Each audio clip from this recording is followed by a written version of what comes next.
It's a bracing winter's morning. Mist is rising off the East Anglian fens. We're here to immerse ourselves in parts of the economy and the job market on which we all depend, that may or may not have a lot to lose from Brexit.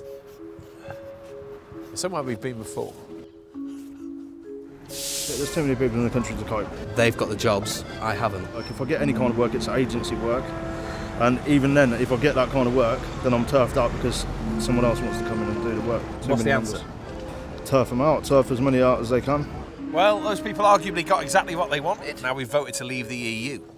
And that decision has placed a big question mark over this area, its economy, and tens of thousands of people from Central and Eastern Europe who've come here to work and to live. Obawy, tak, że mogą nas wyganiać na przykład stąd, że mogą deportacje być, tak? No, żyjemy dalej. We're being shown round by Peter Budakovich, a long-time Peterborough resident and big figure in its Polish community. What did you first do for a job when you came here? The warehouse. I work for Mark & Spencer, building quality. Peter now runs a successful photography business and has made Britain his home. If there is a British dream, he's probably proof of it. Nobody knows what's going to happen. We will be fine.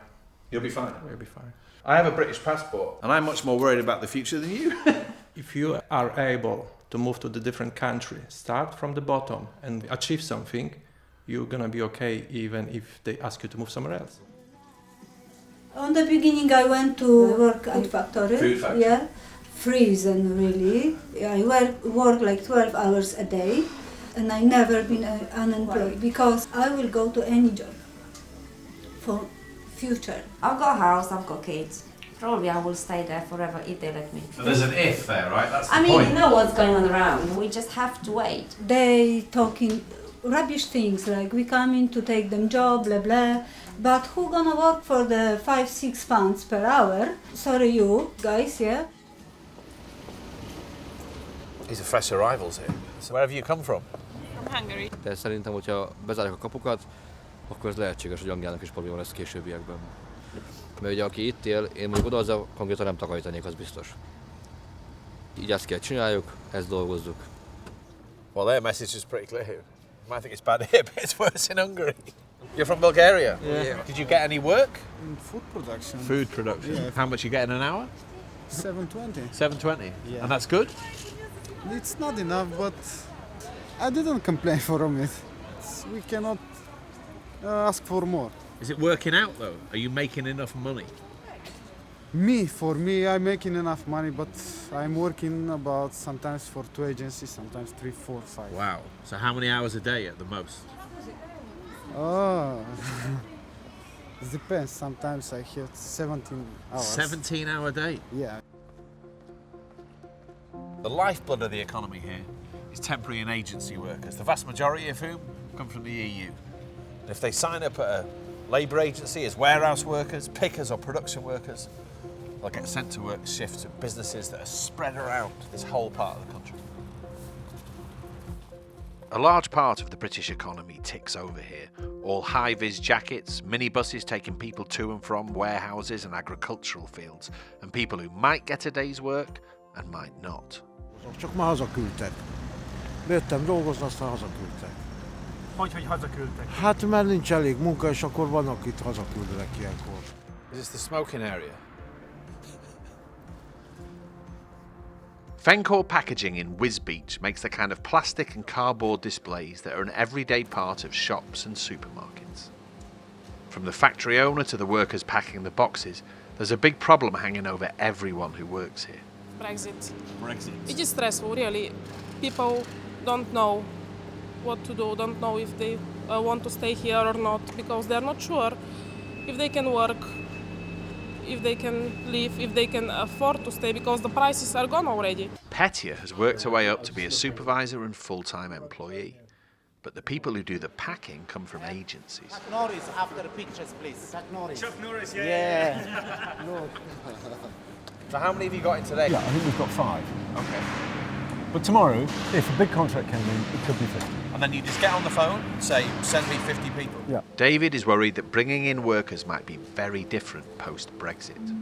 He's been writing to MPs and government to ask what the plan is, and their answers suggest that employers like him will have to go through a recruitment process called Tier 2. We have to advertise the position with the Job Centre Plus and one other source for a minimum of 28 days. We have to be assessed on our eligibility as a potential sponsor. We have to establish which tier within the standard. We have to establish the correct standard occupational class. Ensure the position we were sponsoring offers a salary no less than the guidelines. Apply for a sponsor's licence of 536 quid and a UK visa and immigration fees at 199 quid. This was to go through Tier 2, and the government is saying that's what we would have to do.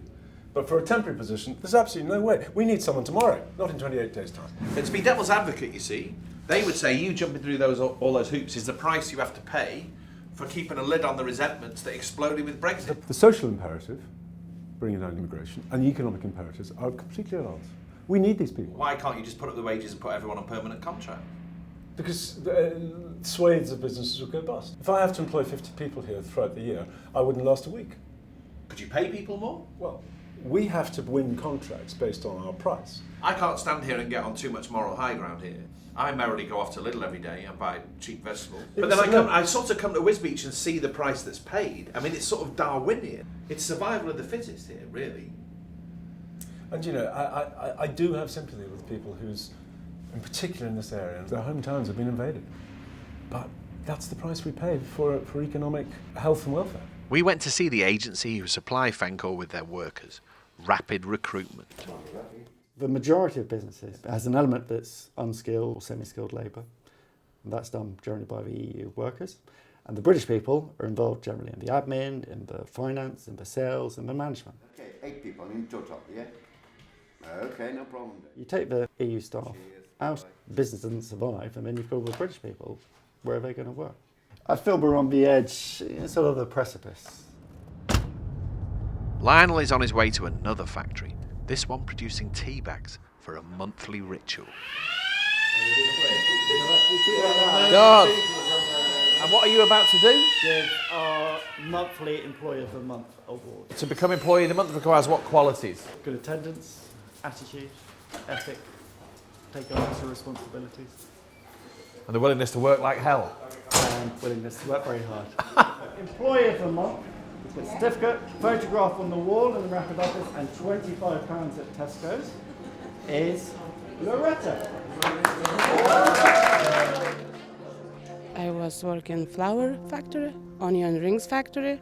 Where else I've been in fruit factory, and here I stay long. Now I'm team leading. Here I feel good. Okay. What does it say? In recognition of hard work, flexibility and reliability. Okay. I wake up with a smile on my face and I go in the work in good mood. Do you have any understanding of why British people voted for Brexit? No, actually no. Because I think a lot of problems will be for British people because we do all hard work. No. The people who voted Brexit say too much immigration. So you can go in the fields if you want. She's sort of middle management level. She's a team leader and she's on £7.40 an hour. And of course, you know, the lefty part of my soul thinks how awful is terribly low pay. You've only got 25 quid for being Employee of the Month. For better or worse, that's the way it has to be. For me, to go to the supermarket tomorrow, buy affordable, cheap, even tea bags. Nobody knows what's going to happen. It's like this whole landscape, that's a great big question mark.